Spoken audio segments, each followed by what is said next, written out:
लग्नाची बेडी या मालिकेच्या आजच्या भागामध्ये आपण पाहणार आहोत. राघवने मुद्दाम विनूला कृष्णाच्या रूममध्ये पाठवलेलं आहे.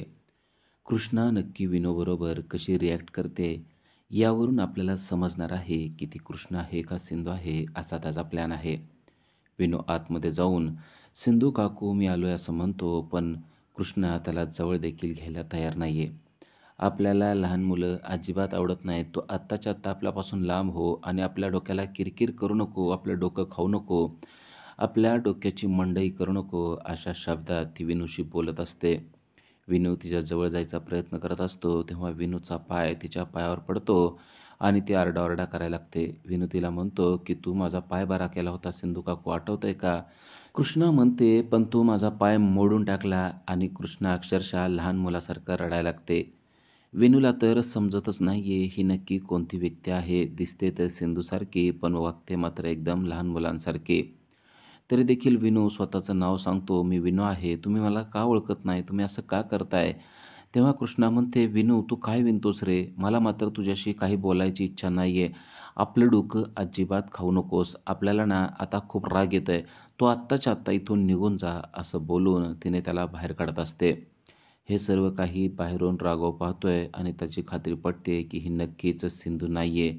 कारण सिंधू जर का असती तर तिने विनूला मिठी मारली असती, पण ही मात्र त्याला जवळ देखील घेत नाहीये. याचा अर्थ ही व्यक्ती 100% कृष्णाच आहे असं त्याला वाटत आहे. तर इकडे रुक्मिणी तिच्या रूममध्ये बोलत असते तेव्हा तिला कृष्णाचा मोठमोठ्याने बोललेला आवाज येत असतो आणि तिला खूप राग येत असतो. ती रेश्माला म्हणते, ही कसली पोरगी आपल्या घरी येऊन बसली आहे काय माहिती, हिला थोडेही मॅनर्स नाही आहेत. रात्र नाही, दिवस नाही, लहान नाही, मोठा नाही, नुसती बडबड. हिच्या तोंडात कोणीतरी बोळा कोंबला पाहिजे. तेव्हा रेश्मा सांगते, पण असंच एकदा सिंधूने देखील आरडाओरडा केलेला तुम्हाला आठवतंय ना? तेव्हा रुक्मिणीला देखील ती गोष्ट आठवते. रुक्मिणी म्हणते, हो, पण मला नाही वाटत ही सिंधू असेल. हिचं बोलणं वागणं एकदम थर्ड क्लास आहे. इकडे विनू अजूनही विनवणी करत असतो आणि म्हणत असतो की सिंधू काकू तुम्ही मला एकदा ओळखा. पण आता कृष्णा त्याला म्हणते, बाबा मी तुला सांगितलं नाही एकदा, मी तुझी सिंधू काकू नाही आहे. आपण फक्त 17 आहेत आणि आपलं अजून लग्न देखील झालेलं नाही आहे. तुझी सिंधू काकू कोण आहे ना ते तू तुझ्या लंबूला विचार, असं म्हणून ती राघवला इंडिकेट करत असते. तेव्हा राघवला समजतं की नक्कीच ही तर सिंधू असू शकत नाही आहे. पण हिला कसं कळलं असेल बरं की मीच या मुलाला हिच्या रूममध्ये सोडलेला आहे, असा प्रश्न देखील राघवला पडलेला असतो. पण आता विनू मात्र रडत आणि धावत पळत राघवकडे येतो आणि तो म्हणतो की सिंधू काकू मला अजिबात ओळखत नाही आहे, मला तिच्याशी बोलायचंच नाही आहे, ही सिंधू काकी नाही आहेच, असं देखील तो राघवला सांगतो. राघव विनूला घेऊन मधूच्या रूममध्ये सोडतो. मधू त्याला विचारते की तू आत्ता त्याला का घेऊन आलास? तेव्हा राघव मात्र मधूशी काही बोलत नाही. पण विनू मात्र रडत असतो आणि मधूला सांगत असतो की सिंधू काकूकडे मी गेलो होतो, पण सिंधू काकू मात्र मला जवळ देखील घ्यायला तयार नव्हती. मी तिला बोललो देखील, पण ती मला नीट बोलायला देखील तयार नाही आहे. मधू राघवला प्रश्न विचारणार असते, पण राघव देखील मधूच्या प्रश्नांची न उत्तर देता निघून गेलेला असतो. विनू हताश होऊन मधूच्या रूममध्ये बसलेला असतो आणि तिला सर्व काही हकीकत सांगत असतो की कशा प्रकारे सिंधू काकूने तिला ओळखण्यास नकार दिलेला आहे. ती व्यक्ती सिंधू काकू असू शकत नाही असं विनूने सांगितल्यावर मधूला मात्र त्या गोष्टीचा आनंद होतो. कारण विनूला जर का तिने ॲक्सेप्ट केलं नसेल तर ती सिंधू असू शकत नाही याची खात्री आता मधूला देखील झालेली आहे. कारण सिंधूला किती लहान मुलं आवडतात हे तिला माहीत असतं. रात्रीच्या वेळी जेव्हा कृष्णा तिच्या रूममध्ये झोपलेली असते तेव्हा तिला दिसतं की दरवाजात कोणतरी आहे आणि दरवाजा वाजवण्याचा, आतमध्ये येण्याचा प्रयत्न करत आहे. तेव्हा हातात एक मारण्यासाठी वस्तू घेऊन कृष्णा दरवाजाच्या दिशेनं जात आहे. आत येणाऱ्या व्यक्तीच्या डोक्यात ते घालून त्याला गार करायचं असाच तिचा प्लॅन असतो. आणि जेव्हा दरवाजा उघडला जातो तेव्हा राघव तिच्या अलगतच गळ्यात येऊन पडतो. ती राघवला पाहते. राघव दारू पिऊन आलेला असतो. कृष्णा त्याला पाहते आणि म्हणते, आज तू ढोसून आलेला आहेस लंबू आणि तुझा रूमचा पत्ता चुकलेला आहे. तू चुकीच्या रूममध्ये आलेला आहे. तुला तुझ्या रूममध्ये जायला पाहिजे. ही माझी खोली आहे. तेव्हा राघव तिला म्हणतो, अख्खं घर माझं आहे. तू नाही ती बोलू नकोस आणि मी चुकीचं आलेलो नाही आहे. मी बरोबर आलेलो आहे. मी तुझ्याकडेच आलेलो आहे. तेव्हा कृष्णा जरा घाबरलेले असते. लंबू, तुला काय पाहिजे माझ्याकडून? तेव्हा राघव म्हणतो, मला फक्त प्रश्नाचं उत्तर पाहिजे की तू कोण आहेस ते सांग. तेव्हा कृष्णा म्हणते, आधी तुला तू कोण आहे का ते कळते का बघ. आता तुला तुझ्या रूममध्ये जाणं गरजेचं आहे असं म्हणून ती त्याला त्याच्या रूममध्ये घेऊन जाते आणि त्याच्या बेडवर झोपवते आणि ती माघारी येणार असते. पण परत एकदा राघव उठलेला असतो आणि तिचा हात पकडून तिला तोच प्रश्न विचारतो. कृष्णा, मला सांग नक्की तू कोण आहेस? माझ्या मते तू सिंधूच आहेस. विनूशी वाईट वागली म्हणजे तू सिंधू असू शकत नाही असं मी समजणार नाही. मी तुझा स्पर्श बघितलेला आहे. तुझ्या स्पर्शाने मला जाणीव झालेली आहे. तुझ्या आवाजाने मला जाणीव झालेली आहे. तू जेव्हा आईशी बोलत होती तेव्हा तुझ्या डोळ्यातून येणाऱ्या पाण्याला मी बघितलेलं आहे. मी फसू शकत नाही. मी राघव आहे आणि तू सिंधूच आहेस हे तू मान्य कर. मात्र कृष्णा ते मान्य करत नसते. कृष्णा त्याला म्हणत असते, आता रात्र झाली आहे आणि मला पण झोपायचं आहे. तू पण झोप. तू ढोसून आलेला आहेस. तू काय बोलतोयस तुझी तुलाच कळत नाही आहे. आणि हे सिंधू कृष्णाचं पुराण आता बंद कर. मला तुझ्या कोणत्याही प्रश्नाचं उत्तर द्यायची तयारी नाही आहे. असं म्हणून ती निघून चाललेली असते. पण आता राघव पुन्हा एकदा उठून उभारलेला असतो आणि तो तेच प्रश्न तिला विचारत असतो. सिंधू त्याच्याकडे पाहत असते. राघवने तिचा हात धरलेला असतो आणि राघव म्हणतो की तू मान्य कर. तू सिंधू आहेस. मला समजतंय तू सिंधू आहेस. तू का मान्य करत नाही आहे ते मात्र मी सांगू शकत नाही. मला माझी सिंधू माघारी पाहिजे आणि माझी सावी देखील माघारी पाहिजे. आपली सावी कुठे आहे ते मला सांग. मी सावीशिवाय जगू शकत नाही. फक्त एकदा मान्य कर आणि सांग की तू सिंधू आहे आणि सावी माझ्याकडे आहे. एवढेच फक्त शब्द ऐकण्यासाठी मी आतुर झालेला आहे. राघव नशेत असतो. तो हसत असतो आणि बोलत असतो. पण कृष्णा मात्र विषय टाळून त्याला म्हणत असते, तू आता दारू पिलायस ना म्हणून तू कोणाचीही नावं घेतोयस. मला माहीत नाही कोण सावी आणि तुझं काय चाललंय. तेव्हा राघव इमोशनल होतो आणि सिंधूच्या डोळ्यात पाहतो. सावी म्हणजे तुझी आणि माझी सावी. सिंधू प्लीज माझ्या या प्रश्नाचं उत्तर दे की तू सिंधूच आहेस आणि सावी कुठं आहे. एकदा फक्त मान्य कर की तू सिंधू आहे असं राघव म्हणत असतो. तेव्हा कृष्णा देखील इमोशनल झालेली आपल्याला पाहायला मिळते. राघव जेव्हा तिला विचारतो की नक्की सांगणार आहेस का नाही, एकदा सांग असं म्हणतो, तेव्हा ती मान्य करते की हो, मी सिंधूच आहे. आणि ती पाठीमागं वळून पाहते. पण त्यावेळेला राघव मात्र नशेत असतो आणि तो शांतपणे बेडवर झोपी गेलेला असतो.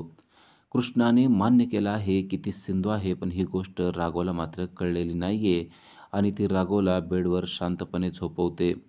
त्याला पांघरून घालते, त्याच्या पायातील बूट काढते आणि त्याला शांतपणे झोपवून ती आता रूमच्या बाहेर चाललेली असते. पण तेवढ्यात तिच्या समोर मधू उभी आहे.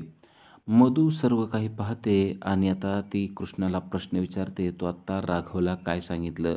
तू मान्य केलं ना की तू कृष्णा नसून सिंधूच आहे? तेव्हा एका क्षणात कृष्णा रूप बदलून म्हणते की मी मान्य केलं, करावंच लागलं. बघितलं ना हा लंबू कसा दारू पिऊन आलेला आहे आणि मला 100दा तोच प्रश्न विचारतोय. त्याच्या खुशीसाठी आपण मान्य केलं. पण तुला काय झालं? तुझा चेहरा एवढा का पडलाय?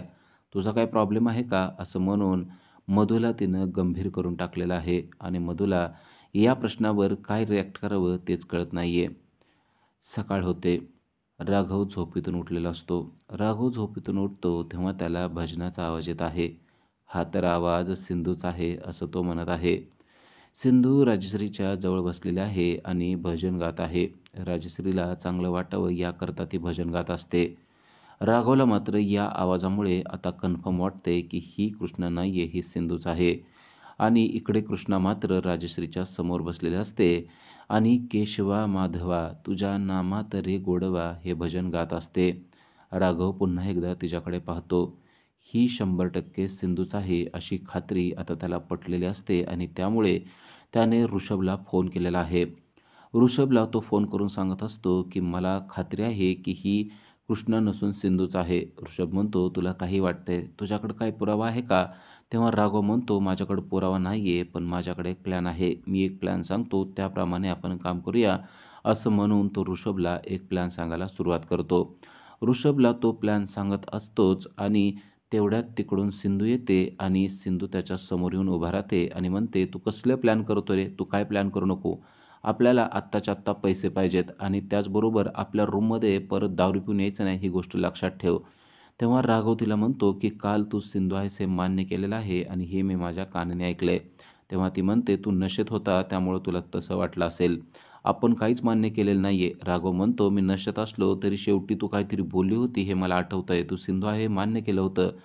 कृष्णा म्हणते, "तू नशेत होता रे, तुला काय कळत नव्हतं लंबू. आणि ते आठवतं ना तुला, तर आपले पैसे द्यायचं पण आठव. आत्ता आपण भजन गायले ना, त्यासाठीचे पण पैसे तुला द्यावे लागणार आहेत.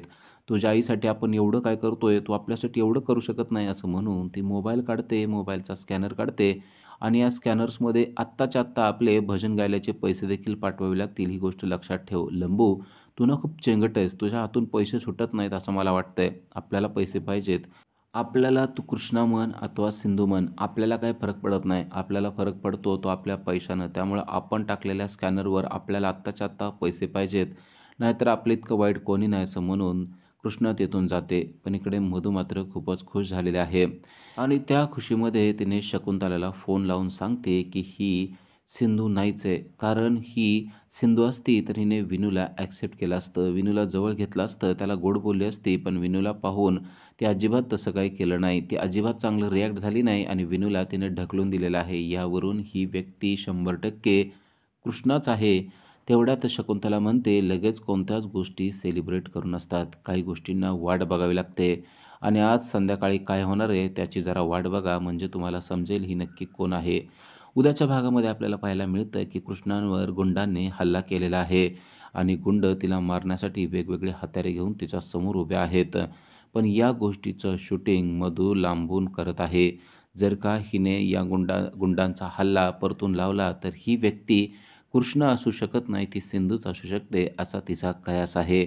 पण इकडे कृष्णाने देखील ठरवलेलं आहे की आपण नक्की कोण आहोत हे कळू द्यायचं नाही आणि तिने आरडाओरडा करायला सुरुवात केलेली आहे. गुंडांना मारण्याऐवजी ती आरडाओरडा करून स्वतःच बेशुद्ध पडलेली आपल्याला पाहायला मिळते. पण कृष्णा जेव्हा शुद्धीवर येते आणि ती घरी असते तेव्हा स्वतःच्या डोळ्यातील आय लेन्स बदलताना आपल्याला पाहायला मिळते आणि ती स्वतःशीच बोलत आहे, "माझी सावी मला जोपर्यंत मिळत नाही तोपर्यंत या सिंधूची सारथी कृष्णाच आहे.